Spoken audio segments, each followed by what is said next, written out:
Hello, मेरा नाम नरेंद्र भूटानी है और आप सब देख रहे हैं पंजाब केसरी और नवोदय टाइम्स। एक बहुत ही फेमस डायलॉग है एक अपकमिंग फिल्म का कि अब पहरेदारी बहुत हो गई, अब प्रहार होगा। तो वेलकम करते हैं इमरान हाशमी सर का, जो इस फिल्म के अंदर as a cast as a main lead role play कर रहे हैं। Sir, welcome to the Punjab Kesari Navodaya times. Sir, क्या रीज़न था कि जो ग्राउंड जीरो पे आपने इस स्क्रिप्ट को आपने फाइनल करा एंड यस बोला? आई थिंक ये जो ट्रू इंसिडेंट रही है, हमारे बीएसएफ ऑफिसर्स ने जिस तरह इस ऑपरेशन की प्लानिंग की 2001 में, एक बहुत ही स्पेक्टेकुलर ऑपरेशन है जो हमारे नेशनल सिक्योरिटी में एक बहुत ही महत्वपूर्ण, एक बहुत ही इम्पॉर्टेंट इवेंट रहा है जिसने हमारे इतिहास को एक तरह से बदल दिया। 2003 में इनकाउंटर हुआ था गाज़ी बाबा का, तो किस तरह एक पॉजिटिव प्रभाव पड़ा था हमारे सोसाइटी पर, उसके बारे में है। एंड ये एक किसी भी एक्टर के लिए एक बोनस पॉइंट है जब आप किसी रियल लाइफ हीरो को पोर्ट्रे कर रहे हैं स्क्रीन पर, जो मुझे मौका मिला और हाँ, इसलिए मैंने किया। सर, मतलब मेरे बचपन की अगर यादें जो है वो बहुत सारी जुड़ी हुई हैं आपके साथ। आपने हमें इश्क करना सिखाया, रोमांस करना सिखाया। सो आपके लिए 2 लाइनें लिखी है मैंने, अगर मैं पढ़ना चाहूँ आपके लिए। इश्क की परिभाषा है उसकी अदा, हर लड़की का ख्वाब और हर दिल की दुआ। वो निगाहें जो चुपचाप कत्ल कर जाएं, वो मुस्कान जो दिलों में आग लगा जाए। इमरान का हर अंदाज है कुछ खास, इमरान का हर अंदाज है कुछ खास, जैसे पर्दे पे उतरता कोई रूमानी एहसास। क्या बात है सर, एक वेलकम मेरे को जो करना था Thank ये बहुत ज़रूरी था। Thank so you. आपने जो भी पिछले, जो मैं बचपन में आपको देखता था, जो अब मैं आपको देख रहा हूँ, वो बिल्कुल ही अलग है, अंदाज अलग है, स्क्रिप्ट्स अलग हैं। सो इस फिल्म के लिए, ग्राउंड जीरो के लिए, आपने क्या प्रिपरेशन करी एज अ बिकॉज एक बहुत सीरियस एक टॉपिक है ये, राइट? एंड डिसिप्लिन बहुत मैटर करता है इसके अंदर। So what was your preparation for this character? I think physical preparation बहुत इंटेंस था इसके लिए, क्योंकि एक फिजिक को लेके आना, वेट ट्रेनिंग और डाइट पे ध्यान देना, और एक रेजिमेंटेड, एक बहुत ही डिसिप्लिन जो लाइफ होती है एक ऑफिसर की, वो हमें बीएसएफ कैंप पे मिली जब हम गए वहाँ पे शूटिंग से पहले। उनकी ट्रेनिंग रेजिम क्या होती है, किस तरह अपने गन्स को हैंडल करते हैं, रीलोडिंग, फायरिंग, उनके ऑपरेशंस में किस तरह की उनकी प्लानिंग रहती है, उन सब चीज़ों को जानना वो बहुत इंपॉर्टेंट था। और एक फिजिकली एक डिसिप्लिनरी बॉडी लैंग्वेज होता है एक सोल्जर का, तो वो ऑफिसर का लेके आना स्क्रीन पे, क्योंकि एक विजुअल मीडियम है, तो उसको किस तरह से बारीकी से पेश करना, और एक इमोशनल स्टेट जो एक ऑफिसर का होता है कश्मीर में उस वक्त 2001 से 2003 के बीच में, जब जैश ए मोहम्मद ने एक तरह से वहाँ पे दहशत फैला रखी थी इन 3 सालों में, और गाज़ी बाबा एक सर्टिफाइड ऑफेंडर थे जो हमारे गवर्नमेंट के टॉप ऑफिशियल सिक्योरिटी एजेंसीज पकड़ना चाहते थे। 70 जवानों की हत्या हो गई थी गाज़ी बाबा की वजह से। तो एक बहुत ही एक हाई रिस्क प्रोफेशन था, अब भी है, तो उसको किस तरह से एक बारीकी और ट्रूथफुली ऑनेस्टी किस तरह पेश करना, वो इम्पोर्टेंट था। तो ये एक्सेल एंटरटेनमेंट इतनी अच्छी अच्छी मतलब स्क्रिप्ट्स निकाल के लेके आते हैं जो लोगों को नहीं पता, और बहुत जाननी बहुत ज़रूरी है, जो एक हिस्ट्री के जो इंसिडेंट्स हमारे इंडिया के, right? How was your collaboration with Excel entertainment and experience कैसा रहा? नो, फैंटास्टिक, बिकॉज मैं उनकी फ़िल्मों का बहुत बड़ा फ़ैन रहा हूँ, और जब मुझे फरहान और रितेश का फ़ोन कॉल आया, तो पहले से मैं जानता था कि यार ये इसका एक बहुत ही एक स्पेशल प्रोडक्ट होगा, क्योंकि एक्सेल कोई कसर में इस पर कमी नहीं छोड़ते हैं। जब उनको एक मेकिंग हो या मार्केटिंग में हो, प्रेजेंटेशन में हो, आपको पता है एज एन एक्टर आपको थोड़ा स्ट्रेस फ्री एक इस तरीके से सेट पे आप जाके अपना सिर्फ अपने काम पे ध्यान दे सकते हो, क्योंकि हर चीज़ एक्सेल हैंडल कर लेगी। और इसमें एक अच्छे डायरेक्टर भी थे, तेजस, हमारी विजन मैच करती थी। वो इसमें जिस तरह का एक टोनैलिटी लेके आना चाहते थे, मैं भी इसको इसी तरीके से देख रहा था। कैरेक्टर को एक तरह से फॉर्म देने में तेजस ने बड़ी मदद की मेरी। सो आई थिंक वो एक बोनस था कि एक टीम अच्छी थी। मेरा नेक्स्ट क्वेश्चन उन्हीं पे ही था, आपने आंसर पहले ही कर दिया है। So 1 line for the director sir. I think Tejas एक बहुत ही क्लियर डायरेक्टर हैं, उनका विजन बहुत क्लियर है, एक वेल रिसर्च्ड डायरेक्टर हैं, क्योंकि आप एक ऐसी फिल्म में जब आप एक ट्रू इवेंट को दर्शा रहे हैं, इस पर एक रिसर्च का एक बहुत बड़ा योगदान होता है, जो तेजस ने उसको एक वक्त दिया डायरेक्टर्स के साथ, मेरे आने से पहले भी। तो उन्होंने वो पूरा एक तरह से डाउनलोड दे दिया मुझे कि ये सब हुआ था।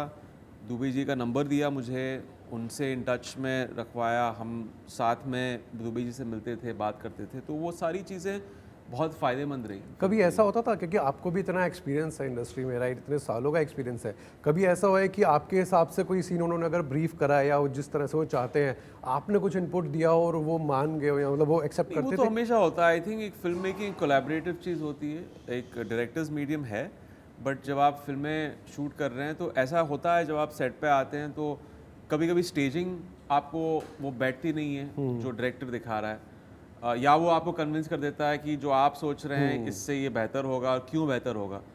तो वो होता है, वो एक डिस्कशंस में आ जाता है, वो आपको पहले 2-3 दिनों में समझ आ जाता है कि एक डायरेक्टर का एक जो वाइब वो चाहते हैं किस तरह का वाइब है फिल्म के लिए, और वो एक कोलैबोरेटिव प्रोसेस है। व्हाट अबाउट योर को एक्टर्स, बिकॉज इस तरह की फिल्म्स के अंदर ना एक टीम वर्क होता है, बिकॉज अगर किसी की भी बात करें तो इसके अंदर टीम वर्क सबसे इंपॉर्टेंट एक एलिमेंट है। So how was working with your को एक्टर्स, एंड किसी का अगर मेंशन करना चाहेंगे नाम जिनके साथ आपके on set relations and chemistry बहुत बढ़िया थी, या फिर वो एक्टर्स बहुत अच्छे थे? But everyone, I would say the entire cast of this film, मैं किसी को इसमें एक्सक्लूड नहीं करना चाहूँगा, सभी लोगों ने बहुत बेहतरीन काम किया है फिल्म में। एक ऑथेंटिसिटी लेके आए, एक ग्रेविटास लेके आए अपने कैरेक्टर्स में, और जब आप फिल्म देखेंगे तो इसमें कोई वो टिपिकल जो फिल्मी बातें नहीं है, वो एक बहुत ही एक ऑनेस्टली, एक ट्रूथफुल, एक कोर से एक कही बात है। हाँ, ड्रामेटिक और एंटरटेनमेंट है इस फिल्म में, बट कैरेक्टर के परफॉर्मेंसेस और एक्टर्स के परफॉर्मेंसेस से ही इसकी एक ऑथेंटिसिटी आती है इसकी दुनिया में, क्योंकि हम बीएसएफ को एक तरह से प्रोजेक्ट कर रहे हैं, उनको शोकेस कर रहे हैं, तो ये एक्टर्स के परफॉर्मेंसेस से ही आई है। कहाँ पे ये फिल्म शूट हुई थी, एंड उस लोकेशन का क्या कंट्रीब्यूशन था, एंड वहाँ के लोगों का? श्रीनगर, आई थिंक पूरी वहाँ हमने शूट की, और श्रीनगर में ऐसे ऐसी जगहें शूट की हैं जो शायद टूरिस्ट भी जब जाते हैं उनको शायद पता नहीं होगा कि ऐसी जगहें एग्जिस्ट करती हैं श्रीनगर में, बट जब वहाँ के लोगों ने तेजस को, उनकी टीम को वो रेकीज़ के लिए गए और इन चीज़ों को उन्होंने एक तरह हंट आउट किया, तो जब मैं भी गया वहाँ पे तो बहुत ही अनोखे लोकेशंस थे, और आई थिंक जो एक लुक आया है, आउटडोर लुक आया है श्रीनगर का, शायद आपने किसी फिल्म में भी इस तरह के लोकेशंस नहीं देखे होंगे, तो बहुत ही खूबसूरत जगह है जो मैं चाहता हूँ कि मैं फिर से जाऊँ वहाँ पे शूटिंग करने के लिए। बहुत ही अच्छी सीनिक जगह है, जैसे सब लोग जानते हैं, और बहुत सारी भी शूटिंग्स भी हो रही हैं वहाँ पे श्रीनगर में, बहुत सारी फिल्में जा रही हैं शूट करने के लिए, बहुत सेफ़ होगी ये जगह। एक परसेप्शन था श्रीनगर को लेकर 15-20 साल पहले कि मिलिटेंसी को लेकर, टेररिज्म को लेकर, बट अभी बहुत चीज़ सेटल हो गई वहाँ पे। ओके, एक रैपिड फायर छोटा सा गेम खेलते हैं जिसके अंदर आपको आंसर करने हैं। So tougher challenge, emotional scenes या action sequence? Emotional sequence. If you are not an actor, आप आर्मी ज्वाइन करना चाहेंगे? It's definitely a very tough job. I think ये फिल्म करने के बाद मैं एक्टर ही ठीक हूँ। I would love to play an army officer. I think the life of an army officer is very very tough, तो मैं एक्टर ही ठीक हूँ। ये खास बात होती है एक्टर्स की ना, वो सारी जिंदगी जी लेते हैं, अलग अलग किरदार जी सकते हो आप, you can trial and test and trial everything. आप वो उन अलग अलग जिंदगियों को, प्रोफेशंस को जी सकते हो ऑन स्क्रीन, तो ये अच्छी बात है। Exactly. Who is the first person जिसको आप फिल्म कंप्लीट होने के बाद, एडिट होने के बाद वो दिखाते हो कि मेरे को सजेशंस दो? फैमिली को। Nice. And any one memory जो आपके बचपन की लाइक इंडस्ट्री के अंदर, जब आप जब शुरुआत हुई थी आपकी इंडस्ट्री के अंदर, जो अभी तक आपके जहन में है, जो आप भूल नहीं सकते? I think as an assistant director जब मैंने 1-1.5 साल तक इंडस्ट्री में काम किया, मैं तभी 19 का था, और वो एक व्यू पॉइंट, एक जो इंडस्ट्री को लेकर था, एक जो होता है ना आपका परसेप्शन होता है ग्लिच और ग्लैमर का, इतना ग्लैमर है नहीं जब आप फिल्म बना रहे हैं, बहुत मेहनत लगती है, तो वो एक चीज़ और परसेप्शन टूट गया, जो बहुत अच्छी बात है, और फिर उसके बाद मैं एक्टर बन गया। Nice, that's great. What's that message जो एक ऑडियंस ग्राउंड जीरो से लेके जाएगी जो फिल्म देखने के बाद? यही कि ये हमारे बीएसएफ के जवानों का सबसे महत्वपूर्ण ऑपरेशन, और हमारे सोसाइटी को जिस तरह इस ऑपरेशन ने, हमारे नेशनल सिक्योरिटी में एक डिफाइनिंग मिशन ये किस तरह रहा है, ये ऑपरेशन उस पर आधारित है, और ये एक ट्रिब्यूट है हमारे बीएसएफ के जवानों और ऑफिसर्स को। एंड यहाँ फिल्म रिलीज़ हो रही है 25 अप्रैल को। एंड हर एक फिल्म ना, हर एक किरदार ना एक एक्टर के अंदर एक छाप छोड़ के जाता है, कुछ लर्निंग्स दे के जाता है। What is that learning from ground zero, इसमें जो आपका किरदार है? यही कि एक जो जवान की सैक्रिफाइस होती है, ये हम को लगता है कि हम जानते हैं इसके बारे में, लेकिन जब मैं बीएसएफ कैंप पे गया, उनके साथ हमारा उठना बैठना रहा 1 महीने तक, वो आपको समझ आ जाती है वो सैक्रिफाइस किस तरह की सैक्रिफाइस होती है। वो आपको किताबों से या न्यूज़ चैनल पे देखने से कभी पता नहीं चलता है। जब आप उनके फैसिलिटी में जाते हैं, आप देखते हैं किस तरह की मेहनत वो करते हैं, फिर आपको पता चलता है कि ये हम चैन की नींद सोते हैं अपने शहरों में, वो इनकी बदौलत है, इनके वजह से हैं। ये जो अपनी डिलीजेंटली ड्यूटी करते हैं अपने बॉर्डर्स पे, हमारे बॉर्डर सिक्योरिटी फोर्स हो, आर्मी हो, पुलिसमैन हो, ये इनकी मेहनत की वजह से। सो जितनी भी आर्म्ड फोर्सेस हैं, स्पेशली बीएसएफ, उनके वहाँ पे तो आई एम श्योर आप नहीं जा सकते, बट ग्राउंड जीरो के अंदर वो सारी झलक आपको देखने को मिलेगी 25 अप्रैल को इन नियर बाय थिएटर्स।